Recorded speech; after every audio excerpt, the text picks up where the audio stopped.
Ang presko at sariwa talaga ng hangin dito. Bihira rin naman kasi ito mapuntahan ng mga tao. At eto na, tatalon na ako. Medyo kinabahan pa talaga sila. Kasi pag dayo daw dito, may nangihila ng paa. Wala na rin kasi kung practice sa pagpigil ng hininga.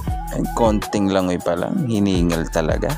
Pag ahon ko, tawang-tawa sila. Ano, uulit ka pa?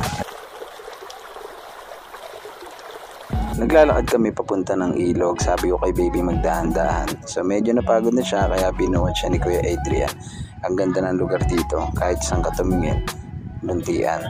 Medyo nakakapagod maglakad. Tinanong ko sila, malapit na ba tayo sa ilog na ating pupuntahan? Sumagot naman sila, oo, mga 1 oras pang lakaran. Sobrang natuwa ako nung nakita ako na may mga bato na. So tinanong ko, ano, dito na ba? Oo, malapit na, mga 30 minutes pa. Ayun nga pala si Alvin, dala niya yung pagkain namin para habang lumalangoy sa ilog, hindi kami gutumin. Dahan-dahan lang, baka si Sofia mahulog. Pagtingin ko, ayun na yung ilog. Tapos si Bimbim tuwang-tuwa nung makita niya yung mga pinsan niya nagtatalunan. Medyo nakakatakot kasi yung ilog may kalaliman.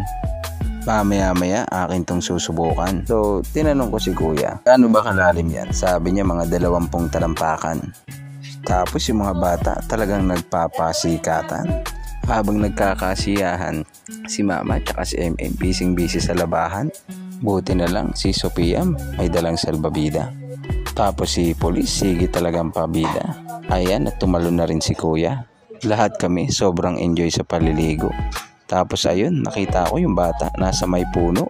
Wala siyang katakot-takot sa pagtalon. Medyo lumalakas na rin yung ambon. Madalas din kasi umulan dito paghapon. Buti na lang talaga nakisama yung panahon. Ang presko at sariwa talaga ng hangin dito. Bihira rin naman kasi ito mapuntahan ng mga tao. At eto na, tatalon na ako. Medyo kinabahan pa talaga sila. Kasi pag dayo daw dito, may nangihila ng paa. Wala na rin kasi kung practice sa pagpigil ng hininga. Ay, konting langoy pa lang, hiningal talaga. Pag ahon ko, tawang-tawa sila. Ano, uulit ka pa? Ayoko na. Kinagabihan, pumunta kami sa may bayan. Kasi meron daw ditong sayawan. Sa gilid naman, maraming inuman. Si Kuya medyo lasing na. Nakikipagsayawan sa sarili niya. Mukhang binetsinto ng kanyang mga kasama. Uso rin pala dito yun sa probinsya. Kinabukasan, dumayo kami ng basketball. Marami rin kasing court dito sa Bicol. Medyo malayo-layo din yung aming binyahe. Pero kagandahan dito ang luwag-luwag ng mga kalye. Nakakatakot lang kasi walang ilaw paggabi. Kitang-kita naman talaga ang luwag ng kalsada. Sa mga ganito masarap maipagkarera. Okay na okay din dito magbisikleta. At dito nga pala kami dumayo. Sila nga pala yung mga nakalaro ko. Yung score namin, syempre, 5-0. Double! Napagod na ako kaya si Baby tsaka si Bimbim na lang pinalaban ko sa kanila. Kitang-kita nyo naman si Baby. Ang ganda talaga ng depensa. Napos na din namin kasi madilim daw dito paggabi. Kaya tara na't magparo-paro. Fly high butterfly.